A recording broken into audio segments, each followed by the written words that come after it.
te rendons toute la gloire et nous bénissons ton Saint-Nom. Nous voulons te glorifier, Seigneur. Nous voulons te célébrer en ce jour.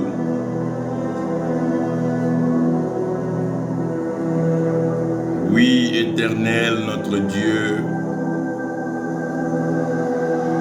nous voulons te dire merci. Merci d'illuminer nos vies, nos cœurs, le monde et nos nations de ta présence. Merci de sonner de la trompette.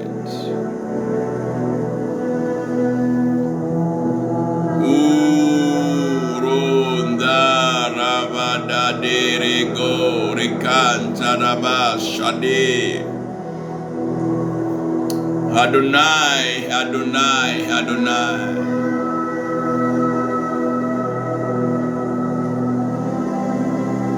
Oh, merci Seigneur.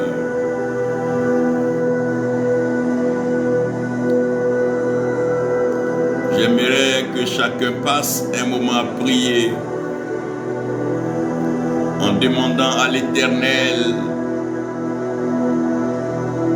de lui donner de prendre conscience de l'intelligence spirituelle. Que la faveur de l'Éternel illumine l'intelligence spirituelle de chacun. Que le Saint-Esprit déploie et manifeste les dons puissants au travers de l'intelligence spirituelle.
Bien-aimés dans le Seigneur, je veux encore, en ce temps merveilleux, vous rendre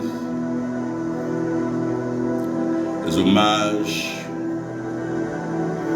selon vos rangs qualités, serviteurs de Dieu, autorité établie par le Seigneur, enfants de Dieu. Nous sommes en train de vivre des temps qui sont assez particuliers et des temps assez sérieux. Ce sont des temps qui nous exigent l'intelligence spirituelle. J'ai eu quelquefois à vous parler et j'ai insisté sur la notion d'intelligence spirituelle. Vous savez, l'intelligence spirituelle est une capacité, une grâce, un don et aussi une aptitude. C'est comme si vous priez pour construire une maison, pour avoir une maison. Même si l'Éternel vous apportait la provision financière, il va falloir alors trouver un architecte pour vous faire le plan. Et une fois le plan fait par l'architecte, il va falloir un maître d'œuvre, un maître d'ouvrage qui peut lire le plan de l'architecte et réaliser en fonction. Lorsque nous prions l'Éternel et lorsque nous voulons voir l'Éternel intervenir, nous devons avoir l'intelligence spirituelle afin de pouvoir discerner, afin de pouvoir détecter, réaliser, comprendre et surtout saisir ce que l'Éternel nous transmet et agir promptement dans sa volonté et selon le temps qu'il nous permet. Et très souvent, on nous pose la question de savoir pourquoi l'Église prie beaucoup, pourquoi les gens prient suffisamment et les résultats escomptés ne sont pas toujours les résultats attendus, mais tout simplement parce que nous avons besoin d'intelligence spirituelle.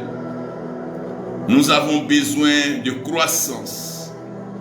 Nous avons besoin de maturité. Nous avons besoin d'atteindre un certain niveau, une certaine dimension. Nous devons avoir un certain standard spirituel qui nous permet de pouvoir comprendre, analyser et surtout appliquer ce que le Seigneur nous dit et nous demande. Mettez des bébés dans une cuisine avec tous les ingrédients de tout bon repas. C'est clair que rien ne sera concocté parce qu'ils n'ont pas encore cette maturité, cette capacité de pouvoir cuisiner les choses. Aujourd'hui, je voulais bien vous rappeler, si vous me permettez ici même, que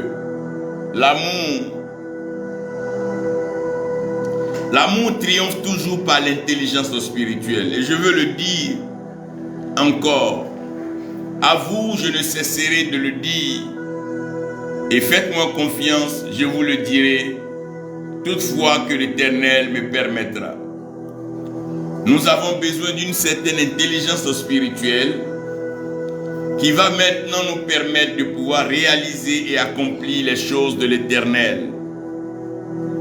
Sans cette intelligence spirituelle, il nous sera difficile. Et aujourd'hui, sinon maintenant, je veux donc vous attirer et vous emmener, vous conduire dans un test, dans une portion des Écritures. Et j'aimerais que cette lecture soit faite toujours et que vous continuiez de méditer cette portion. Je veux, au travers donc de ce test, vous expliquer l'impact de l'intelligence spirituelle dans la manifestation de la victoire. Donc l'impact de l'intelligence spirituelle dans la manifestation de la victoire pour la gloire de l'Éternel.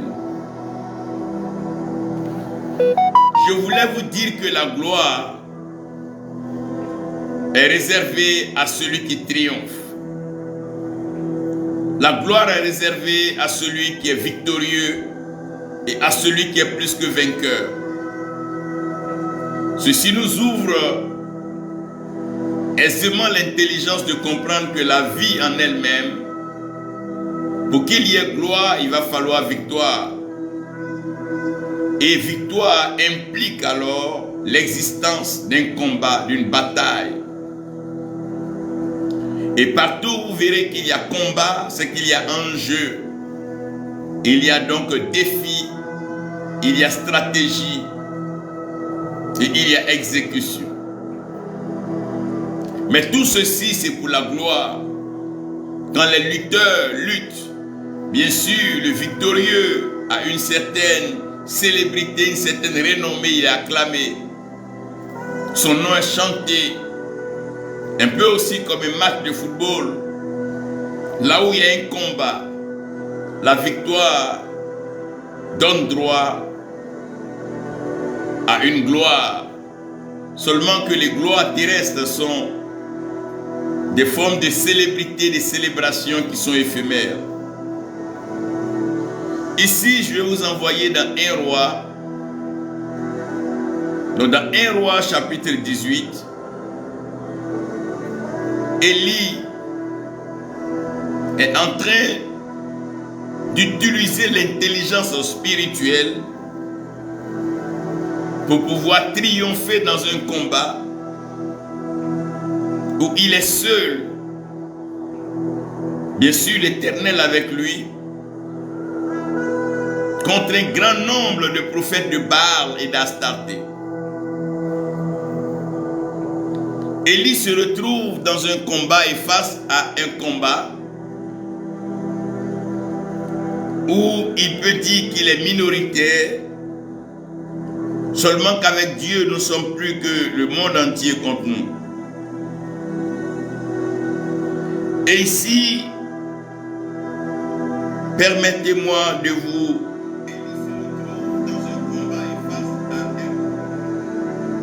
à faire cette lecture.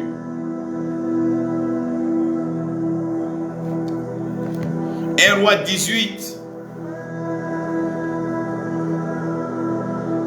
à partir du verset 21, la Bible dit: et Élie s'approcha de tout le peuple et dit: combien de temps hésiterez-vous entre les deux côtés?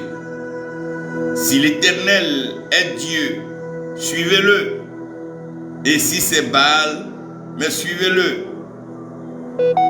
Et le peuple ne répondit mot.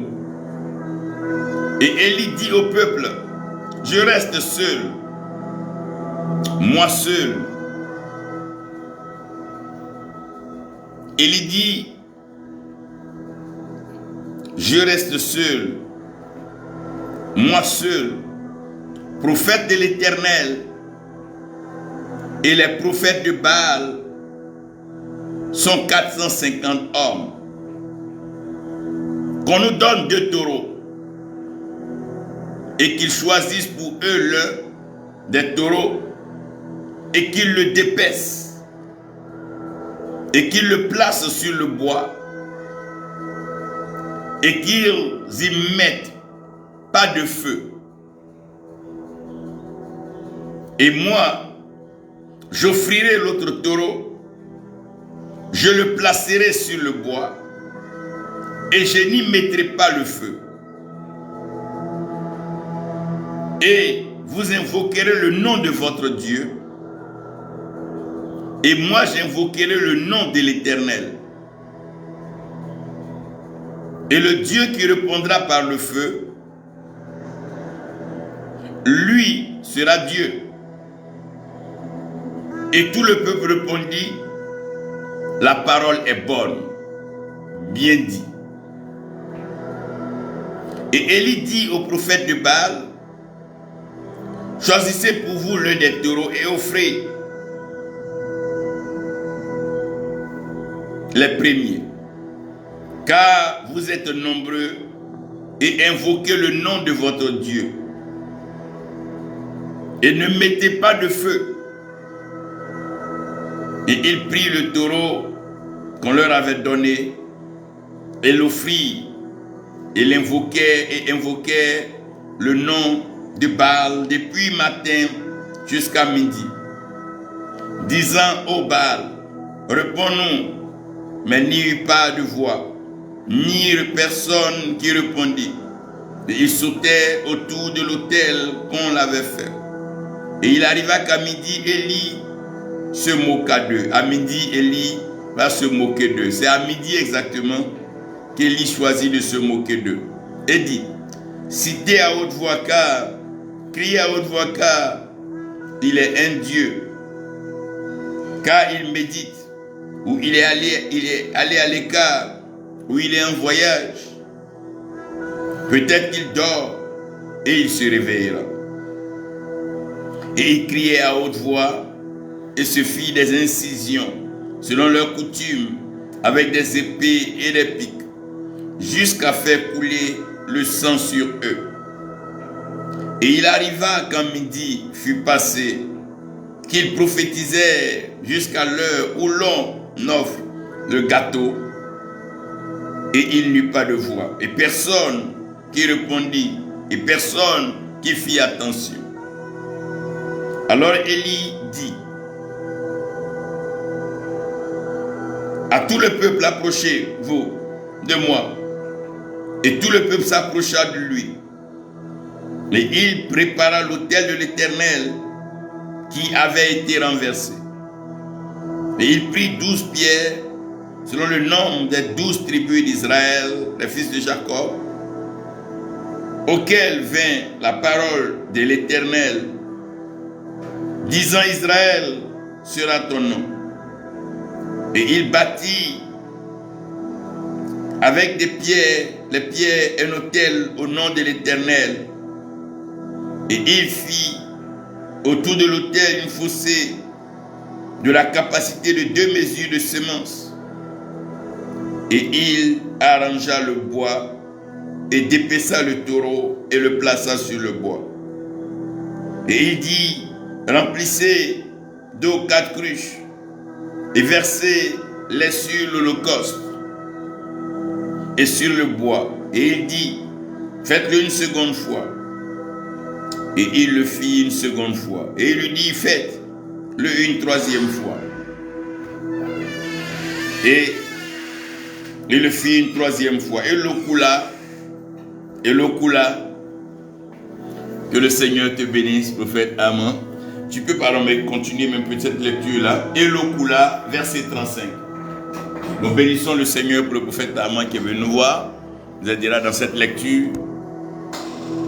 Verset 35. Oui. Et l'eau coula autour de l'autel. Et l'eau coula autour de l'autel. Et il remplit d'eau aussi le fossé. Et il remplit aussi d'eau le fossé. On continue jusqu'au verset 40. Verset 36.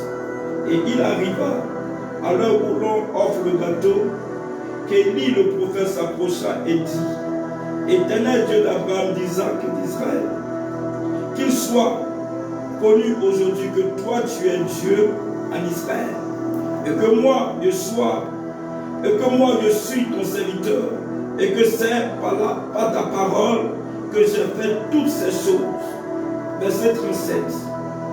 Réponds-moi, Éternel, réponds-moi, et que ce peuple sache que toi, Éternel, tu es Dieu et que tu as ramené leur cœur. Verset 38.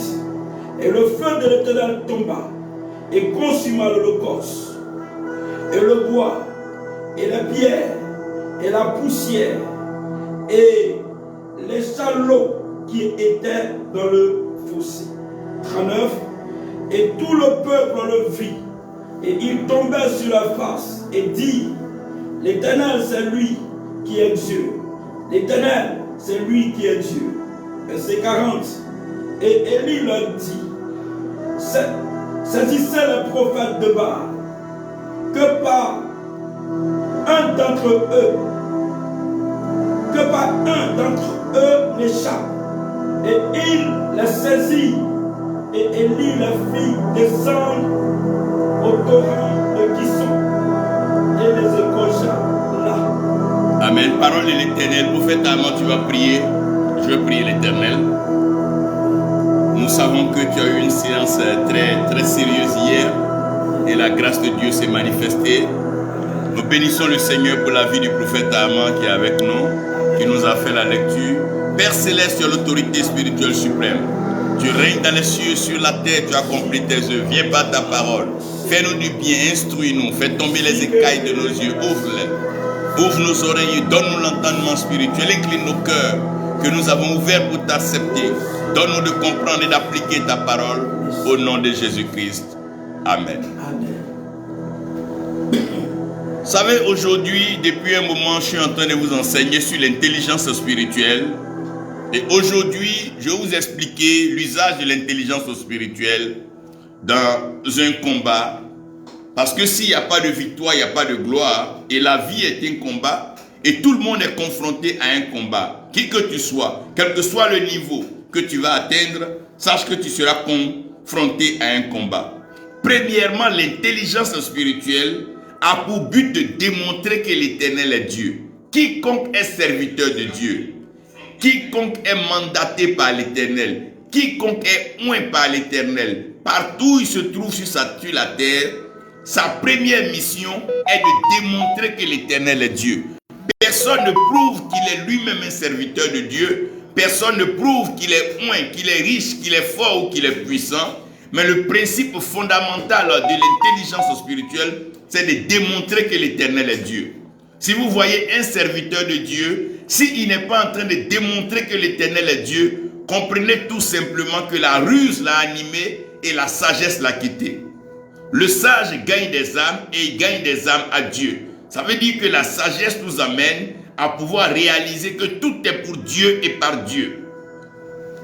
Vous allez comprendre que quand un homme a une intelligence spirituelle, il a tendance à démontrer en toute chose Dieu. Montre-lui un arbre, il te parlera de Dieu. Montre-lui la terre, il te parlera de Dieu. Montre-lui un poisson, il te parlera de Dieu. Parce que tout a été créé par la parole et la parole est Dieu.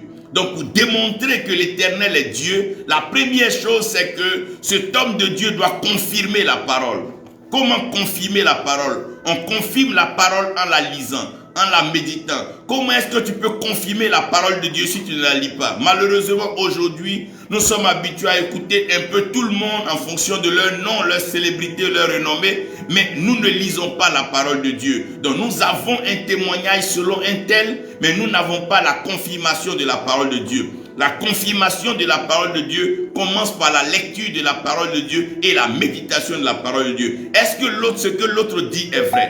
Est-ce que ce que j'ai entendu est vrai? La seule façon de confirmer la parole de Dieu, c'est de lire la parole de Dieu. Il a rendu la parole disponible. Depuis sa bouche, il a gravé sur des tables avec du feu, afin que nous puissions avoir accès à cette parole, la méditer et la comprendre. Donc l'intelligence spirituelle emmène tout enfant de Dieu à lire la parole de Dieu. Frère, ne vous lassez jamais de lire la parole de Dieu. Ayez la Bible à vos cheveux. Ayez la Bible dans votre voiture. Ayez la Bible dans vos bureaux. Ayez la Bible partout. Toutefois que vous avez l'occasion, lisez la parole de Dieu, parce que la parole de Dieu change toutes choses. La deuxième chose dans démontrer la parole de Dieu, c'est de manifester la parole. Homme de Dieu, si nous parlons de Dieu, que nous ne manifestons pas la parole, à un certain moment, la rhétorique va finir par nous rendre menteurs. Si nous disons aux malades que l'Éternel guérit, que les malades ne sont pas guéris, nous avons un problème. Si nous disons aux aveugles que l'Éternel ouvre les yeux, que les aveugles demeurent aveugles, alors nous avons un autre problème. La parole de Dieu doit être manifestée. Parce que la ruse est utilisée pour la séduction. Le diable séduit par la ruse. C'est parce qu'il a quelques ingrédients pour démontrer sa ruse que plusieurs sont séduits. Nous devons avoir la capacité de manifester la parole. Parce que les fils de Dieu sont des manifestations tangibles et palpables de la parole de Dieu. Quand tu vois un serviteur de Dieu qui a lu la parole de Dieu, à un certain moment, la parole se lit au travers de sa vie, au travers de sa marche, au travers de ses actions. C'est ici la manifestation de la parole. Maintenant, la manifestation de la parole a des avantages. Quels sont les avantages de la manifestation de la parole? Toutefois que la parole de Dieu est manifestée, regardez les avantages. Premièrement, il y a une repentance. Ça veut dire que le peuple se dit, ah, on a été trompé, on a été trahi, on a été éloigné, on a été coupé de Dieu. Donc le peuple se rend compte que chaque fois que la parole de Dieu est démontrée, regardez, quand le premier miracle de Jésus s'est accompli, ses disciples se sont dit, ah non, c'est lui le Seigneur. Donc chaque fois qu'il y a une manifestation de la parole, la conséquence directe, c'est la repentance. Partout, Dieu glorifie son nom. Il y a plusieurs inconvertis, pécheurs qui vont revenir à lui. Pourquoi? Pour le salut. Donc l'avantage de la démonstration de la parole, c'est pour la repentance, le salut des âmes, mais encore pour la vie comblée. Donc chaque fois que Dieu opère un miracle, c'est pour emmener des gens qui ne le connaissaient pas à se repentir, et en se repentant, ils se confessent et ils reçoivent le salut. À partir du salut, la vie comblée commence. Et aussi, toutefois que la parole se manifeste, il y a des conséquences. Premièrement, la parole peut se manifester pour créer l'entêtement. Plus Dieu opérait des miracles en Égypte, regardez bien, Pharaon s'entêtait. Et l'entêtement va amener ce qu'on appelle l'endurcissement qui va produire la mort. Donc toutefois que Dieu manifeste sa parole, c'est comme un jugement en même temps. Pendant que plusieurs vont adhérer à cette parole et être sauvés, certains vont s'entêter, s'endurcir et mourir. À la croix, la même chose. Il y a un, après avoir vu, il dit non, celui-ci est le Fils de Dieu, il a accepté, il a été sauvé. Mais l'autre a commencé à le mettre dans le même carcan que lui en le prenant pour un voleur, il a fini donc par périr. Toutefois qu'un homme qui a l'intelligence spirituelle veut démontrer la parole de Dieu, que l'Éternel est Dieu, il va procéder par une convocation. Donc, quand il y a un podium d'évangélisation, c'est une convocation devant le peuple. Toutefois que vous voyez un prophète venir parler de la part de Dieu, c'est une convocation devant le peuple. Il faut une convocation. Il faut que dans nos nations aujourd'hui, on puisse convoquer le peuple, convoquer les autorités, convoquer les officiels et venir leur démontrer que c'est l'Éternel qui est Dieu et que toute autorité est établie par Dieu. Personne ne peut changer cela. Il va falloir démontrer par une convocation. Élie a convoqué le peuple. J'ai aimé ce témoignage que le prophète Naaman rendait. Il dit au village, c'est comme si tout le monde avait été convoqué au lieu. Il y a toujours une convocation, ne manquez jamais. Toutefois que Dieu vous envoie, il va créer lui-même une convocation. Pourquoi ces prophètes de Baal ne sont pas allés ailleurs? Parce que la parole de Dieu elle-même, elle est une invitation. Et une invitation est une convocation. Il convoque donc les officiels, il convoque le peuple. Et les prophètes de Baal sont convoqués. Un jour, l'Éternel convoquera tes ennemis. Il convoquera les sorciers, tous ceux qui s'opposent à ton élévation. Et devant eux, il dit, dresse une table devant tes ennemis. Mais comment est-ce que tes ennemis sont arrivés là où ta table devait être dressée? Mais c'est parce que l'Éternel convoque. Et dans la convocation, vous devez savoir que certaines choses vont se passer. La ruse du diable au travers des prophètes de Baal. Donc les prophètes de Baal arrivent à tromper les gens par la malice. C'est ça qu'on appelle la ruse. Celui qui a l'intelligence spirituelle, s'il le fait pour son intérêt, il le fait pour dépouiller les gens, il le fait pour voler les gens, il le fait pour les détruire, alors il est rusé. Parce que le rusé vient pourquoi? Le malin vient pourquoi? Voler, égorger, tuer. Donc si vous voyez quelqu'un qui est un serviteur de Dieu, qui l'utilise par tous les moyens pour dépouiller, égorger, détruire les gens, alors il n'est pas de Dieu, mais c'est la ruse. Sinon, un serviteur de Dieu utilise la sagesse afin de donner la vie, mais la vie en abondance, qui est donc la conclusion. Vous pouvez comprendre, le rôle des prophètes de Baal, il ne donnait ni vie aux gens, mais il ne faisait que réclamer des taureaux, des béliers à tout moment. Et vous devez comprendre que la convocation va révéler le côté du menteur. Tout menteur est un séducteur. Si vous voyez quelqu'un qui séduit, c'est que c'est un menteur. Et celui qui séduit, il séduit dans le but de réduire le peuple. Faites attention dans ces derniers temps. Plusieurs sortiront, se donneront de grands titres, de grands noms. Mais faites attention, plusieurs sont des menteurs et des séducteurs. Un peu comme les prophètes de Baal. Et parmi eux aussi, vous allez voir, le jour de la convocation, le voleur est un destructeur et il appauvrit le peuple. Si un homme de Dieu rentre dans ta vie, que ta vie commence à s'appauvrir, tu commences à tout perdre à tous les niveaux, il faut commencer à discerner. Mais s'il rentre dans ta vie, que tu commences à voir une turgescence, les choses commencent à avoir des perspectives, des ouvertures, il faut savoir discerner, frère. Comment nous savons qu'il a plu, même si nous n'étions pas témoins? Le matin, nous voyons la verdure, nous voyons que la terre est mouillée, nous voyons que la terre est capable de recevoir la sémence. On n'a pas forcément besoin d'être là, mais par des évidences, nous pouvons aussi témoigner. Quand quelqu'un est de Dieu, il amène le peuple dans la croissance, la maturité, l'intelligence spirituelle. Mais quelqu'un du diable, il séduit, il terrorise par la peur et il dépouille, il dévore à petit feu les âmes des gens. Et pour cette convocation, il va falloir invoquer le feu. Pourquoi Élie choisit d'invoquer le feu? Je me réserve de vous donner un peu cette portion, mais sachez que toutefois qu'il y a une convocation, il va falloir invoquer le feu. Quand il y a une convocation, la seule chose qui peut faire la différence ici, c'est la parole. Parce qu'une seule parole peut être interprétée. Lorsque les deux femmes sont convoquées, que Salomon lève l'épée, une va dire que l'enfant meurt. La parole qui sort de ta bouche est un message. La mort vient de la loi. Et l'autre va dire que l'enfant vive, et celle qui va vivre va dire non, que l'enfant vive, et cette vie-là sera quoi? La grâce. Ça veut dire que dans toute parole qui sort de la bouche d'un serviteur de Dieu, la grâce doit être attachée à cela. Parce que le but de l'évangile, c'est de donner la vie, c'est de faire vivre les gens. Christ est venu sur la croix afin que nous ne périssions point, mais que nous ayons la vie éternelle. Chaque fois que la parole est invoquée, le feu arrive. Le feu fait vivre, mais le feu aussi fait périr.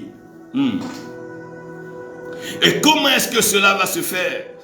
Parce que n'oubliez pas que démontrer que l'Éternel est Dieu, c'est de démontrer que l'Éternel est parole. Alors qu'Élie sait que la parole de Dieu est un feu. Donc la seule façon de démontrer que l'Éternel est Dieu, c'est de démontrer que l'Éternel est sa parole. Et comme sa parole est un feu, il va falloir convoquer le feu. Regardez comment l'intelligence spirituelle établit les choses.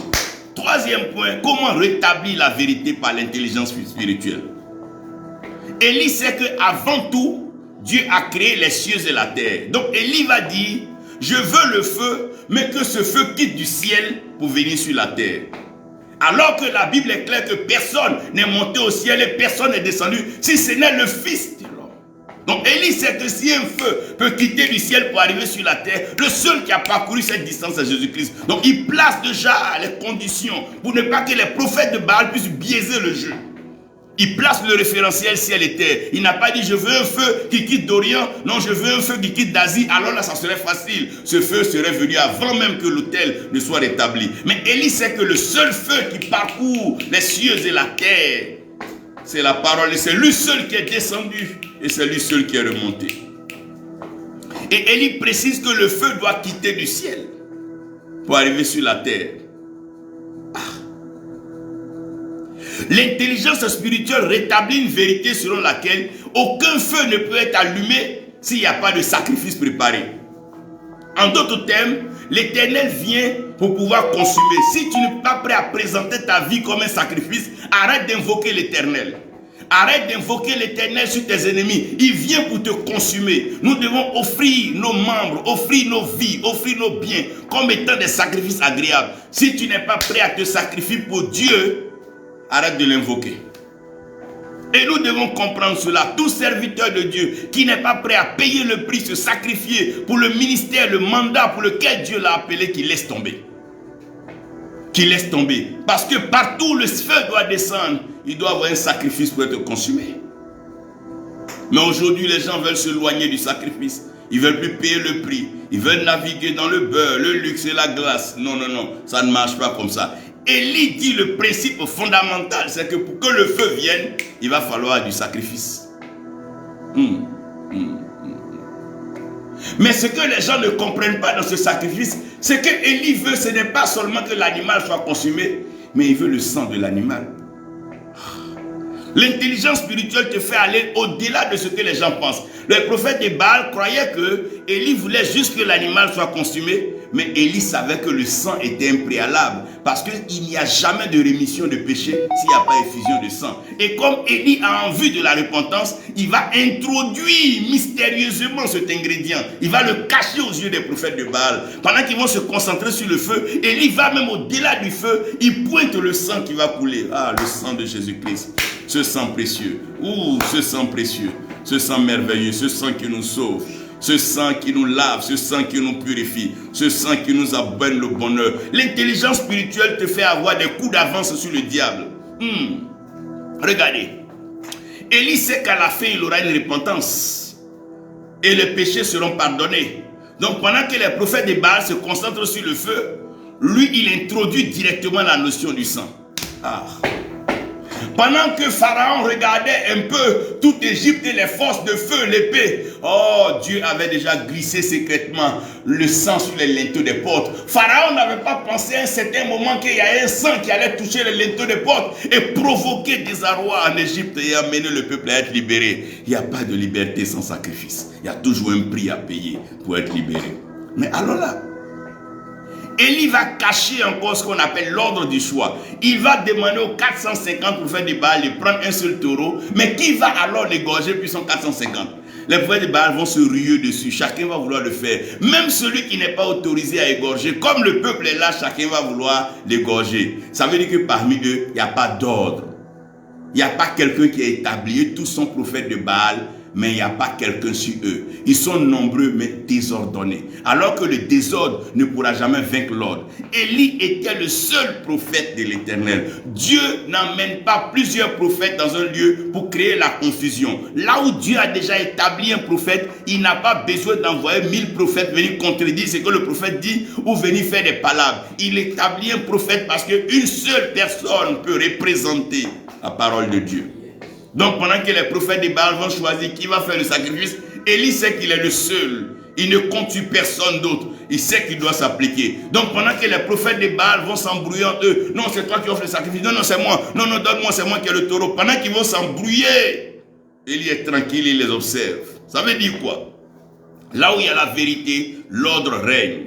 Et Dieu établit selon un certain ordre. Si Dieu ne t'a pas établi un ministère, mieux vaut être un bon évangéliste que de mourir un faux prophète escroc. Qui va offrir le sacrifice? Maintenant, le point le plus important, c'est l'invocation. L'invocation n'est autorisée qu'en cas d'urgence. L'Éternel dit, invoque-moi le jour de la détresse. Donc, on ne peut pas invoquer s'il n'y a pas de détresse. On ne peut pas invoquer s'il n'y a pas d'urgence. Parce que les voies de communication avec l'Éternel, il y a la prière qui est autorisée. La différence entre la prière et l'invocation, c'est que l'invocation, c'est quelque chose de très urgent, quelque chose de pressé. Qu'est-ce qu'il y avait d'urgent chez les prophètes de Baal? Donc, ils ne pouvaient pas invoquer. C'est comme quelqu'un que tu respectes, une autorité. Tu ne peux pas l'appeler à tout moment s'il n'y a pas une urgence. Tu ne peux pas appeler ton patron juste pour t'amuser. Tu ne peux pas appeler ton Dieu juste parce que tu es rassasié. Mais tu ne peux l'invoquer qu'au jour de la détresse, au jour de l'urgence, au jour de la manifestation. Et il savait que c'était un jour assez déterminant pour l'histoire du peuple d'Israël. Et ce jour-là, l'Éternel devait démontrer qu'il est Dieu. Donc l'urgence était alors prouvée. Mais les prophètes de Baal, où était leur urgence? Il y a des gens qui veulent que Dieu opère des miracles, mais où est l'urgence? Il y a des gens qui veulent que Dieu les enrichisse, mais où est l'urgence? C'est pourquoi Dieu, on l'invoque qu'au jour de la détresse. David n'a pas dit qu'il ne crée aucun malheur quand il est chez lui. Il dit c'est quand il marche dans la vallée de l'ombre de la mort qu'il ne crée aucun mal. Sachez que l'intelligence spirituelle lie toujours l'action à la réaction. On n'invoque pas l'Éternel parce qu'on est rassasié ou parce que c'est un dimanche. On invoque l'Éternel parce qu'il y a urgence, il y a quelque chose d'imminent qui doit être fait. Si ce n'est pas fait maintenant, c'est comme tu es dans une voiture en train de rouler et à un certain moment tu vois un gros camion devant toi. Tu n'as pas le temps de prier, tu n'as pas le temps donc de faire quoi que ce soit. toi, ce que tu peux dire, c'est oh Seigneur ou bien Jésus. C'est une invocation. Et avant de te rendre compte directement, le camion est passé derrière toi. Il dit, invoque-moi le jour de la détresse. Je te permets, quelle que soit l'heure, parce que dans la détresse, il n'y a pas d'heure. Mais la prière suit un protocole. Il y a des heures. Mais dans la détresse, il n'y a pas ce protocole. Donc, l'invocation doit tenir compte de l'urgence. Alors que le prophète de Baal n'était ni en détresse, il n'avait pas d'urgence et il n'avait aucun souci. Donc, ça veut dire qu'ils le faisaient eux-mêmes juste par plaisir. Excusez-nous, nous avons un petit souci d'électricité, mais je finis rapidement pour vous. Regardez ici. Toutefois, que vous n'avez pas d'urgence, évitez d'invoquer l'Éternel. Faites-le au jour de la détresse. Si vous n'avez pas un souci, vous réveillez un ami. Ah, mon ami, j'ai des problèmes, viens la nuit. Cet ami vient. Demain, vous lui faites ça, il vient. À un moment, quand vous aurez un problème, il n'interviendra plus parce que vous ne connaissez pas ce qu'on appelle l'urgence et l'intervention. Frère, quand une nation est en détresse, quand un peuple est en détresse, l'intervention de l'Éternel dépasse toutes les armes et toutes les armées. Parce que Dieu intervient parce qu'il y a une détresse. Vous pensez que Dieu intervient juste pour intervenir? C'est quand Dieu constate que la situation est intraitable. Quatrièmement, l'opération spirituelle basée sur l'intelligence spirituelle. La notion du temps. Quand tu es quelqu'un, quand un homme de Dieu a une intelligence spirituelle, il doit savoir discerner le temps. Regardez bien. Pourquoi Élie attend exactement à midi pour se moquer des prophètes de Baal? Vous savez que la moquerie est une façon de distraire ou d'attirer l'attention de quelqu'un.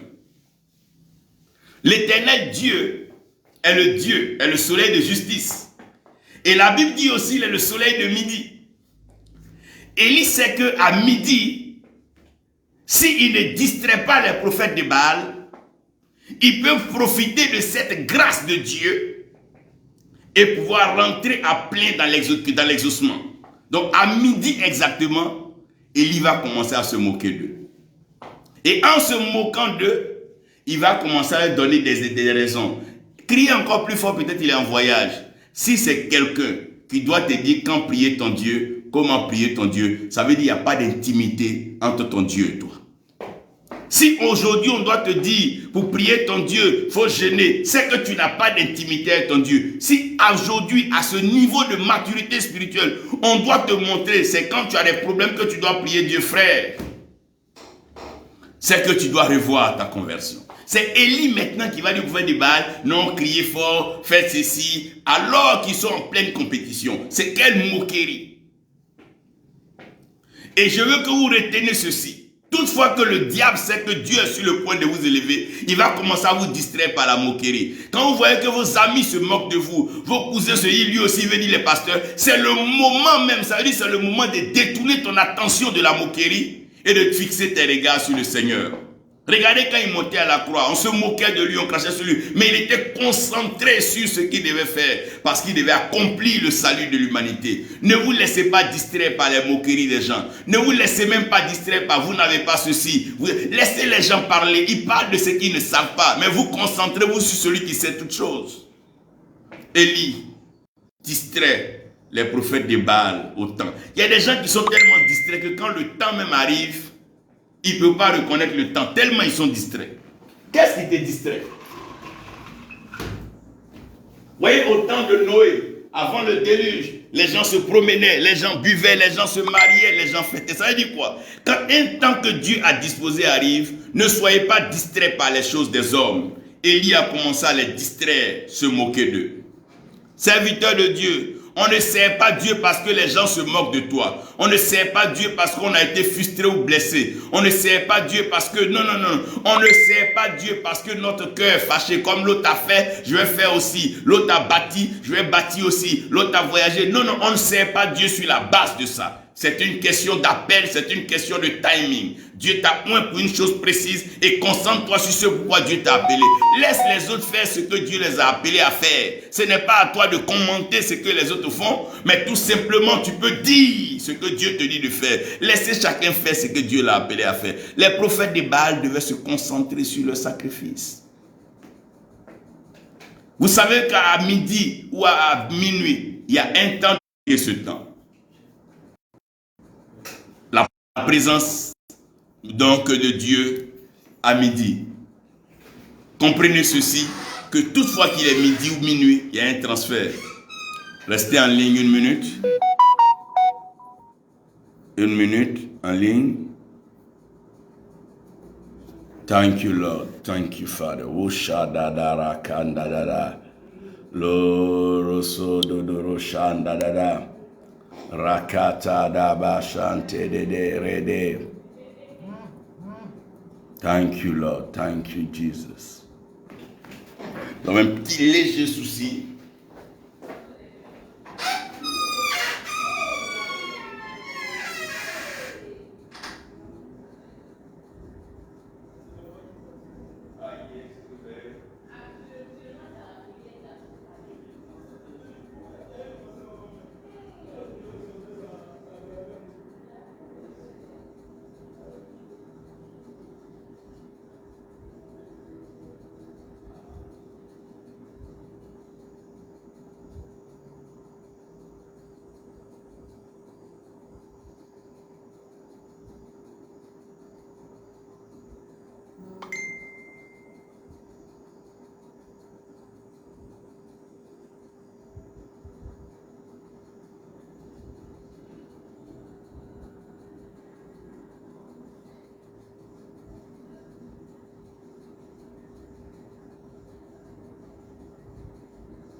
Merci Seigneur pour ta grâce. Merci Père pour ta fidélité. Je crois que nous avons un léger souci de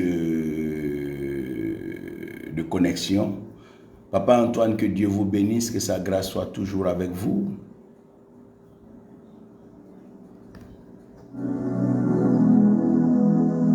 Merci Seigneur. Oh God. Allez. Allez. Allez. Allez. Donc comprenez que l'intelligence spirituelle doit habiter tout serviteur de Dieu. Tout point de Dieu doit avoir cette intelligence pour servir le Seigneur. La la la la la. Yeah, Lord. Oh, allez. Lord. Oh.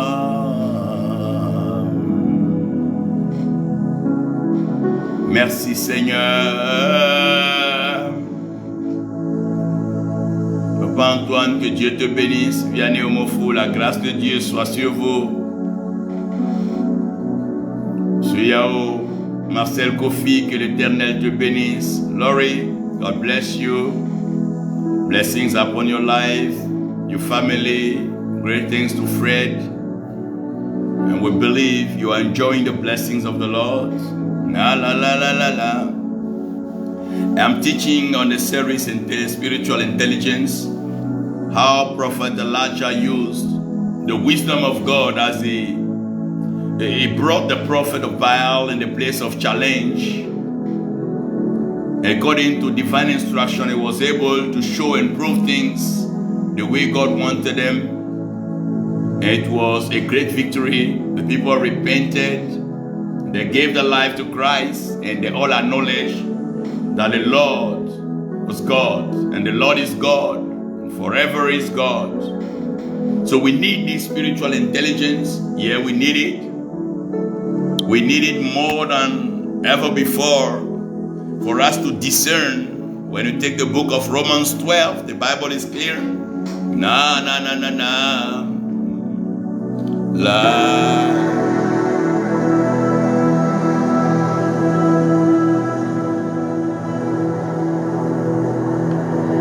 The renewing of our minds. Ah, la, la, la, la, la, la, la, la, la. La.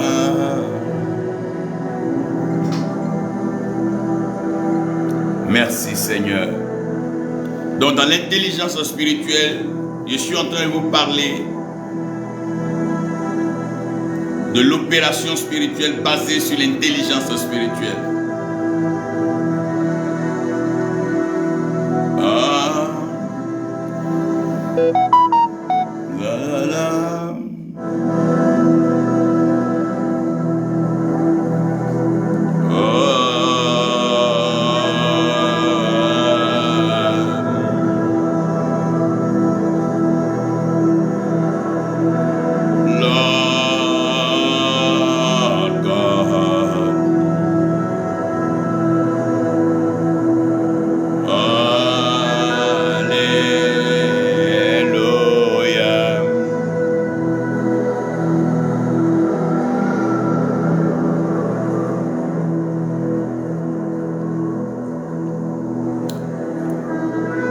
Par la grâce de Dieu que l'intelligence spirituelle a d'abord pour but de démontrer que l'Éternel est Dieu en confirmant la parole de Dieu par la manifestation et détacher les avantages de la parole à ceux qui vont bénéficier et laisser aussi ceux qui vont subir les conséquences de la parole. Les avantages de la parole, c'est la repentance, le salut, la vie comblée. Et les conséquences, c'est l'enterrement, l'endurcissement et la mort.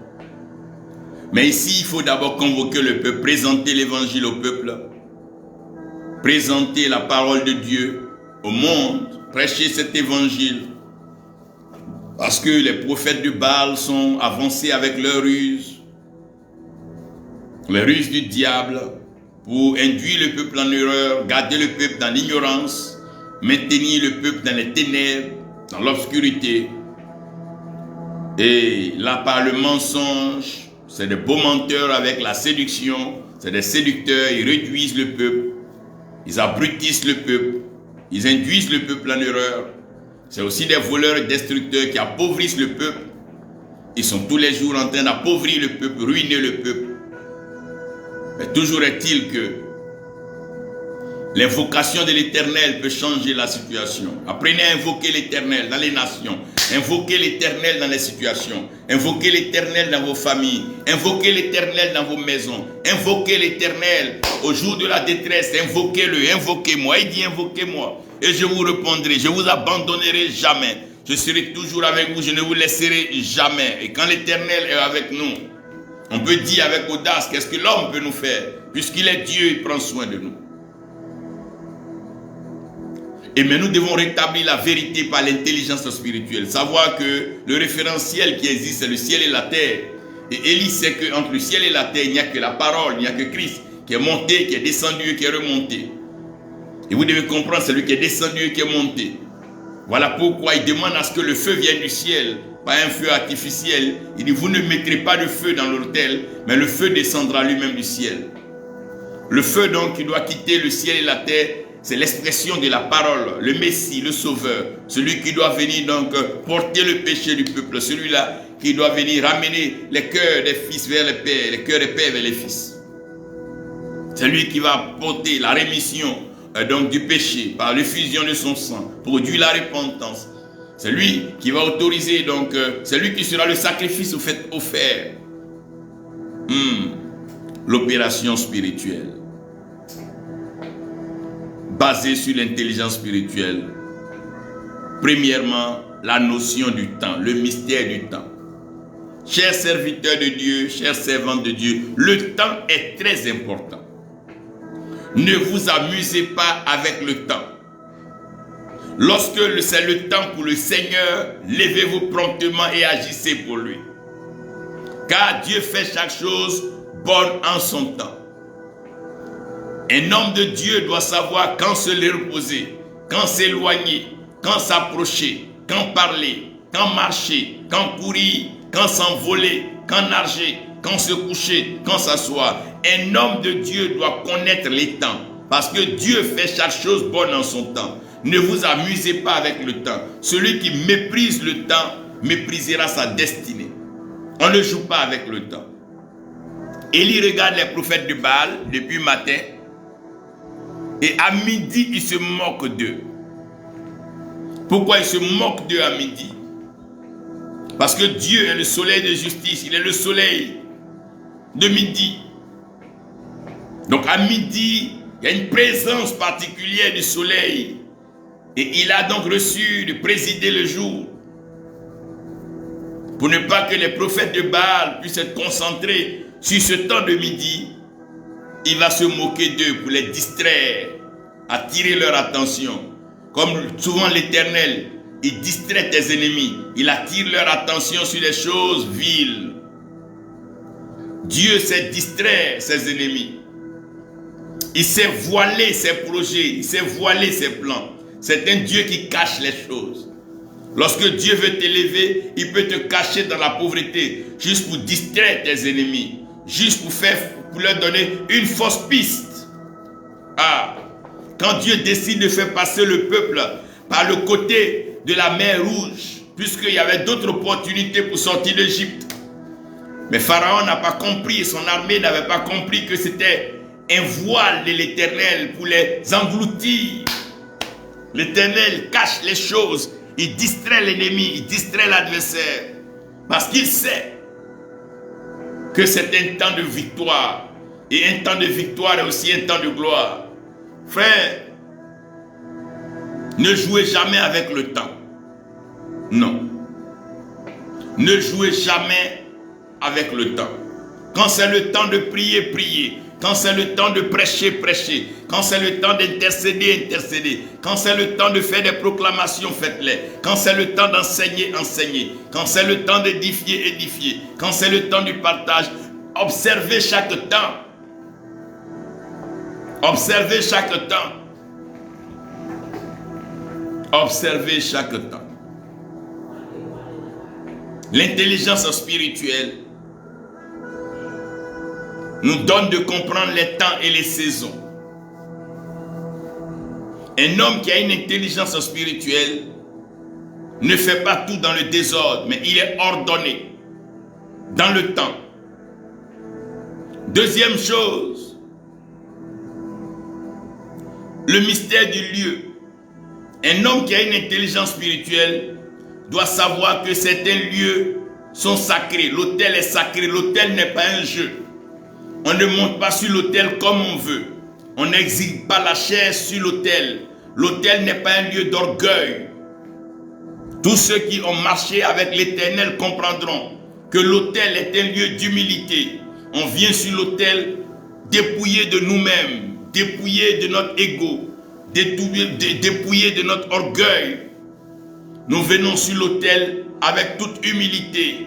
Nous devons être humbles devant l'autel. L'autel n'est pas un lieu où on vient donc s'affirmer, s'afficher. Non, c'est une mauvaise compréhension. Non, même si les gens ne croient pas en ton ministère ou pas, l'autel n'est pas le lieu pour venir leur démontrer. Non, c'est pas devant l'autel que tu vas venir exhiber tes biens, tes richesses, tes trésors. Non, tu n'as pas besoin. L'autel est un lieu sacré. L'autel, c'est pour démontrer que l'Éternel est Dieu. C'est de pouvoir confirmer la vérité de l'Éternel par la manifestation de son esprit, par les dons et aussi les délivrances spontanées, les guérisons miraculeuses. L'autel n'est pas un jeu, frère. On ne monte pas sur l'autel avec sa chair. On monte sur l'autel avec une disposition d'esprit. C'est un lieu de sainteté, un lieu d'assurance. Celui qui s'approche de Dieu doit croire que Dieu existe. On ne vient pas à l'autel quand on doute. On ne vient pas à l'autel quand on a peur. On ne vient pas à l'autel quand on se sent souillé. On ne vient pas à l'autel quand on est prêt à mentir. L'autel est un lieu de sainteté. L'autel est un lieu de vérité. L'autel est sacré, frères, sœurs. Ne jouez pas avec l'autel de l'Éternel. On ne joue pas avec l'autel de l'Éternel. Le lieu. Voilà pourquoi on ne prend pas plaisir à inviter tout le monde à l'autel. Non. Vous avez un camarade pasteur qui vient vous visiter. Vous pouvez l'inviter dans un restaurant, partager un lieu. Si Dieu ne vous a pas convaincu de lui donner l'autel sacré, ne le faites pas. Que l'autel ne devienne pas un lieu d'excuses, un tremplin pour faire ce que nous voulons. Non, ce n'est pas notre volonté à l'autel, mais c'est la volonté de Dieu. Nous sommes sur l'autel pour présenter l'Éternel, démontrer qu'il est Dieu et voir la confirmation devant tout le monde que c'est lui qui est à l'œuvre, c'est lui qui siège, c'est lui qui est sur son trône. Que l'autel ne soit pas un lieu d'amusement, que l'autel ne soit pas un lieu banal, un lieu vulgaire. Non. L'autel de l'Éternel doit être sanctifié. C'est vrai qu'il y a la décoration physique et tout, mais nous devons approcher l'autel avec un état de cœur. Notre cœur doit être disposé, disponible. Et nous devons avoir l'assurance. Frère, quand tu sers Dieu, n'aie pas peur. Sache qu'il prendra soin de toi. Il te nourrira, il te vêtira, il te couvrira. Aussi longtemps qu'il est l'Éternel, il le fera. Il l'a fait pour Élie, il l'a fait pour Élisée, il l'a fait pour Daniel, Joseph et autres. Il ne changera pas. Il est Dieu.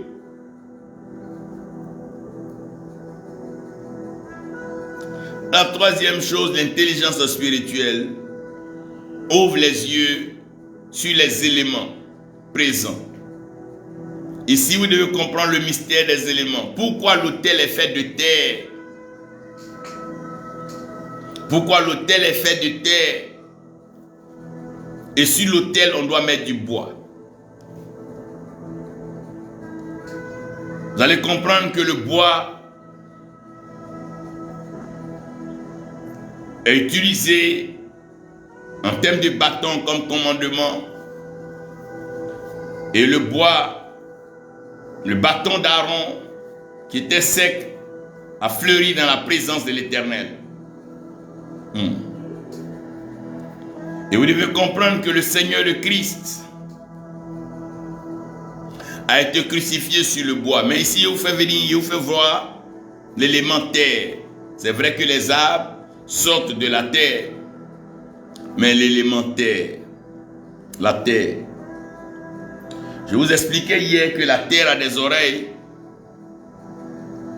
Et quand on parle de la terre, on parle d'écoute. Jésus dit, quand je reviendrai, est-ce que je trouverai la foi sur la terre? La foi sur la terre, pas dans l'eau, pas dans les airs. Non, non, non. La foi sur la terre. Précise bien. La foi sur la terre. Vous allez voir que lorsque Élie répare l'autel de l'Éternel, ces 4 éléments seront présents. La terre. Il va demander de l'eau pour arroser. Vous savez que quand l'homme n'avait pas encore été créé, il n'y avait pas de pluie pour arroser la terre. Donc quand il demande d'arroser, il veut ici rappeler un élément fondamental à la création pour dire qu'il y a des hommes. Il y a des hommes ici. Et donc le sacrifice peut être arrosé. Mais aussi pour emmener l'élément eau comme un soutien pour rendre la terre fertile. Permettre à la terre de produire et de se reproduire. Élie va accepter que l'autel soit mis en plein air pour être exposé au vent.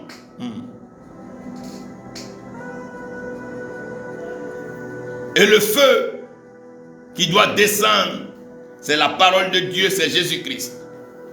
Et quand le feu descend sur l'autel, le vent qui souffle attise le feu et propage le feu. Donc ce vent-là, c'est le vent de l'annonciation de l'évangile. C'est le vent de l'évangélisation. C'est le vent de la propagation. C'est le vent du témoignage. C'est le vent de la bonne nouvelle. Élie est en train de présenter ici un chemin par l'intelligence spirituelle pour expliquer au mon Dieu que tant que nous sommes sur la terre, nous devons nous souvenir de ce qui s'est passé sur le bois. Et chaque fois que la pluie va venir, elle va nous arroser. C'est pour que nous soyons encore revêtus des dons de l'Esprit. Et aussi ce feu qui descend, vient nous baptiser de feu. Cette parole afin que nous soyons des témoins, des prédicateurs, des personnes pour propager la parole de l'Éternel. Et aussi n'oublie pas la personne qui va parler. Élie est prophète de l'Éternel, établi par l'Éternel. Ce n'est pas tout le monde qui invoque l'Éternel à l'autel. Ce n'est pas tout le monde. L'intelligence spirituelle nous fait comprendre que tout le monde ne peut pas se lever et décréter des événements dans le monde, dans les nations, non.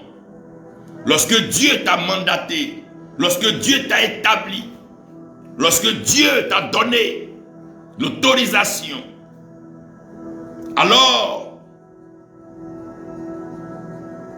l'Éternel est avec toi. Le prophète Élie est appelé et établi par l'Éternel. Et par l'intelligence spirituelle, Élie est arrivé à réaliser par la puissance de l'Éternel cet exploit.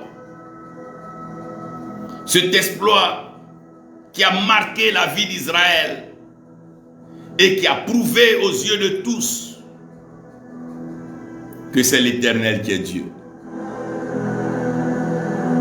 Oh frère, l'intelligence spirituelle manque beaucoup. Frère, l'intelligence spirituelle manque beaucoup. Dans une génération où personne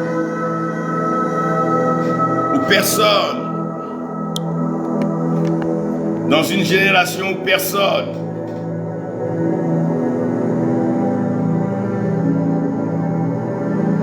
ne veut être instruit et conduit par l'Esprit.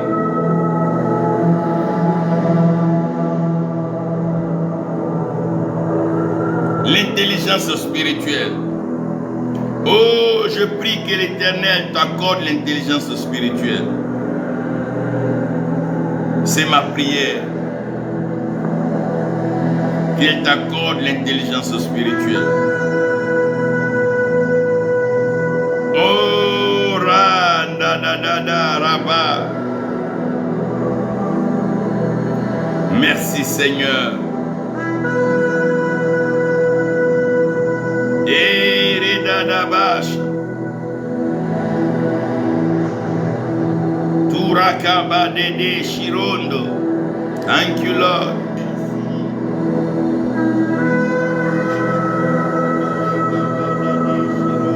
Merci Seigneur. L'intelligence spirituelle.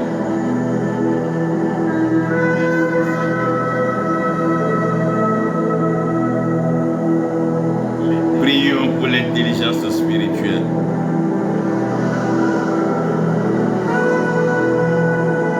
Oh Seigneur.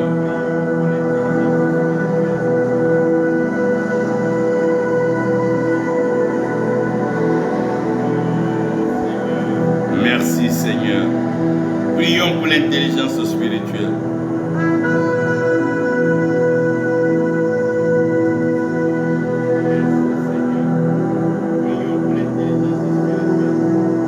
Oh là. Merci Seigneur. Prions pour l'intelligence spirituelle. Que l'Éternel accorde son intelligence.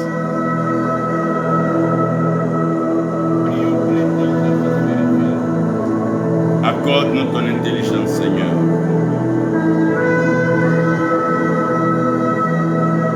Accorde-nous ton intelligence.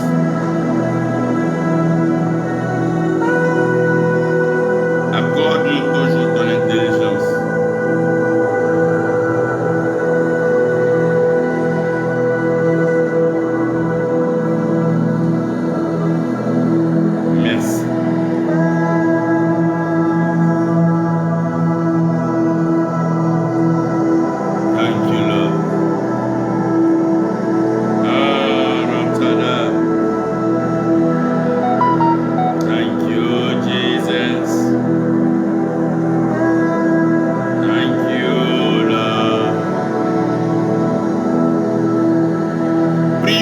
l'intelligence spirituelle. Accorde l'intelligence à tes serviteurs. Équipe-les, donne-leur la force. Et Rababa. Razadaga Shande. Oh, que le feu descende. Oh, que le feu descende.